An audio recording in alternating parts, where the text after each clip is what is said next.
Our focus scripture this morning is from Psalm 84, verse 11. For the Lord God is a sun and shield. He bestows favor and honor. No good thing does the Lord withhold for those who walk uprightly. Morning, everyone, and we are here again with another awesome devotion about the spring flowers. Today I'm going to talk about daisies. Daisies are not in particular a spring flower. It grows all the year, but then it heralds, it harbinges the arrival of the spring. So it is the first flower which announces loud that the spring is here. What can I talk about daisies, because it's so part and parcel of us, especially when we are growing up in our young and youthful years. Daisies are of different colors, and the significant meaning of daisies is of simplicity, purity and innocence. Simplicity and also playfulness. With purity it comes the playfulness and the simplicity. The meaning of daisy is day's eye. Day's eye. So daisy, we know, like, people have this name. I have friends who have names as daisies. It's of course a beautiful flower with beautiful colors, but it's a day's eye. Why they say it's a day's eye is it'll wake up with the sunshine and it'll close his eyes, kind of close or wither with the sunset. So very much the blooming, the bountifulness, everything depends on the sunlight falling on the flowers. Daisies are also known as a thunder flower because it can withstand the storms. Even after a storm, you can see them still fresh, still rooted, not uprooted, or the petals are off. So that is one of the good thing with the daisies. But coming to the legends, or coming to this Celtic tradition, in Celtic tradition they believe that daisies are the ones which God sprinkles on earth when infants die. When infants die, God sprinkles these daisies on earth. So people, young parents who have lost their babies, when they see the daisies, they feel encouraged. They feel like it has got the spiritual meaning that God is there with them through these flowers. Their babies are with them in some form or the other. The babies are with them.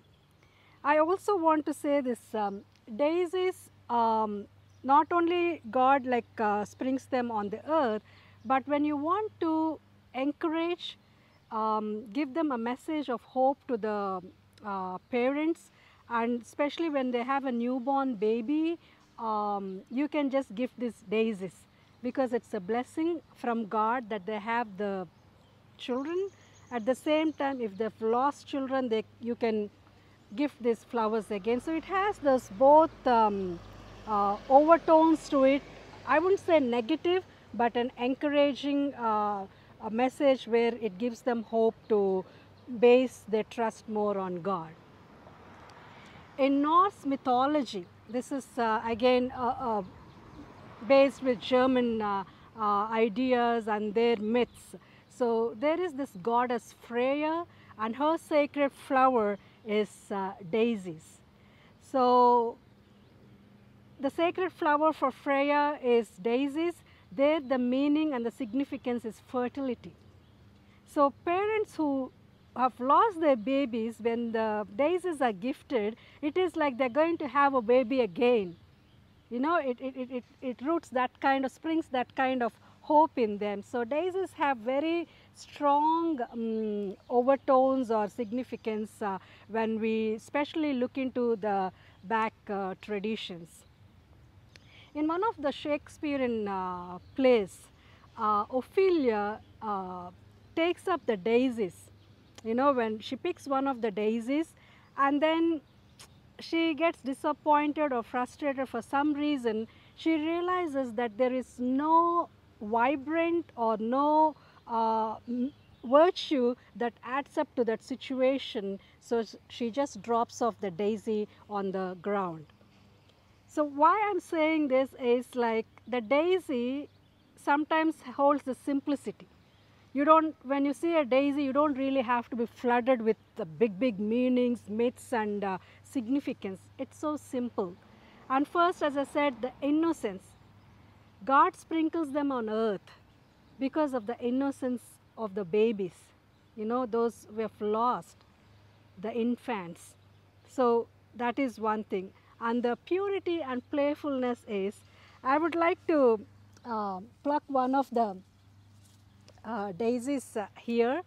Um, I don't know if you have done this, but I've done when I was very young, um, especially in your youth days, like he loves me not. He loves me, he loves me not. So most of the young girls, especially in the times when I grow up, you keep doing that to the petals. He loves me, he loves me not. He loves me, he loves me not.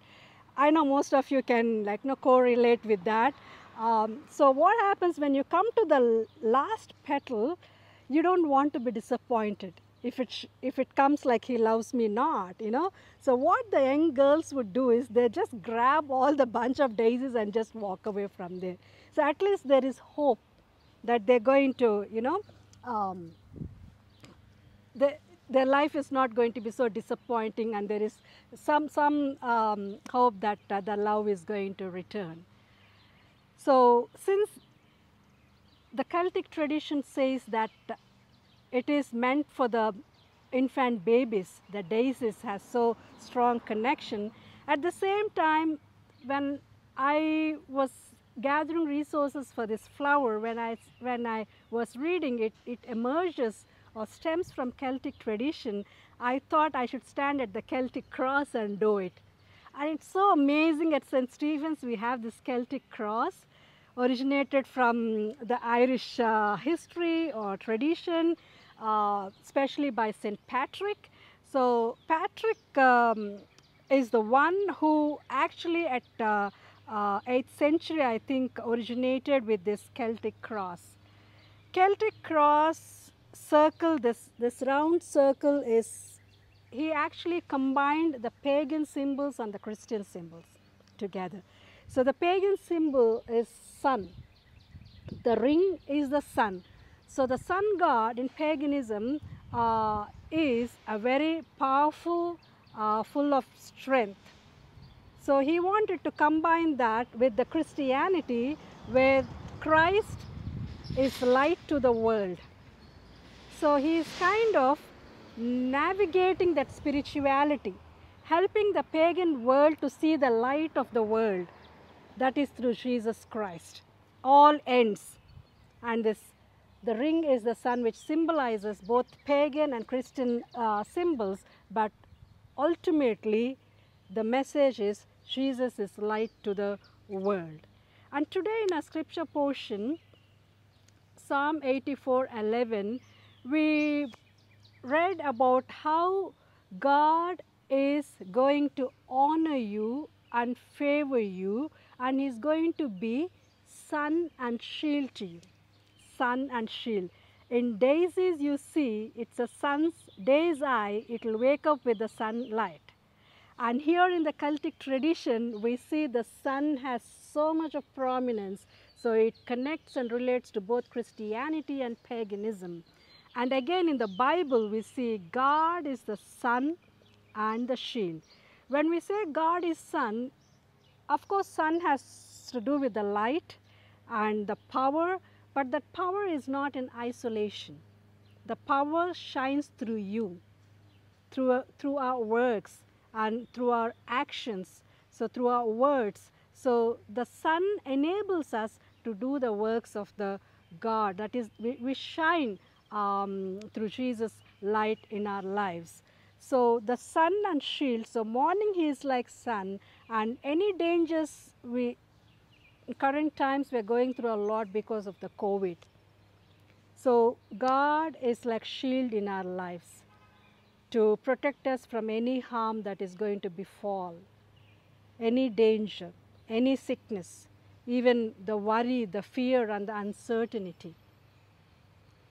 So the sun and shield, God is going to be with us. There are three big promises in the scripture, that is about the good, and then do you trust God, and other one is, are you walking upright? What is good? When we talk about good, many a times I feel like we are an archers, we shoot an arrow and then we try to paint the bull's eye, you know, and you try to paint in such a way that looks good, that looks perfect, that you have actually taken a center shot, you know. So that is how you want to picture it, you want to paint it and make it look good. But God doesn't see the things what you see as good. His good is different from our perspective or from our lens of seeing good. Sometimes when we trust God, it's going to delay. There are going to be denials. When parents say yes, we immediately translate it to now. When you ask your father or mother to do something for you, they'll say yes. Do you think it's going to immediately happen? But you translate that yes as now. But in God's time, it's not going to be like that. He's going to make you wait. Sometimes you grow impatient, but still you have to trust in God and have faith in God. And third thing is you have to walk upright. What is walking upright? Walking upright in God is being honest, being conscious of yourself, that conscience, knowing what you're doing, whether we are doing good, bringing a positivity and breathing hope or giving that light to the people, or we are all with negative vibes, discouragement, frustration and denials and dismissals. So these are the things that we are challenged this morning. The three big promises, like the innocence, the playfulness, and the innocence, the playfulness, and the third one is purity. So these three things, when we look into our lives, let us be mindful, let us be innocent when we expect or ask something from God. Because only with our innocent minds, when we offer ourselves to God, He will protect us. Look at the daisies. They get the light, and evening they are shielded. And if we totally, with our innocence, we commit ourselves to God, He will not hold anything good from us. He will give it all to us. Only His expectation is that we have to walk upright in His ways. Be honest to Him. So today it's another beautiful, I never thought I would be doing in front of this Celtic cross. And as I read through the resources, we have amazing piece of information about the Celtic tradition, but then it is also time factor that we cannot go in detail everything, but these daisies teach us a lot. So let us be like innocent and pure in doing God's will in this world. May God bless these words, Father, Son and the Holy Spirit. Amen. Father God, we thank you for this blessed time you have given to us to come and to learn about this beautiful flower daisy. Thank you, Lord, for teaching us the meaning and the symbolism of this flower, that it is innocence, playfulness and simplicity. Help us to be innocent in completely surrendering ourselves to you, not depending on the knowledge or the power or the intellectuality we have, rather to trust and know that you are our shield, you are our power, and you shine through us, through our works and through our words, and also helping us to learn about simplicity. We don't have to be flaunting or bragging about big things in our life, but to be simple in doing things, knowing that it is not me, that you who have to be glorified, knowing that you will not withhold any good thing, but rather you would give to people who walk uprightly, righteously and faithful in your ways. We commit all those who are sick in body, mind, and spirit. We pray that you give them holistic healing, comfort them, and may they grow more in your faith, in your love, and in your knowledge. We ask this in the precious name of our Lord and Savior Jesus Christ. Amen. May the grace of our Lord Jesus Christ, the love of God, and the fellowship of the Holy Spirit be with us now and forevermore.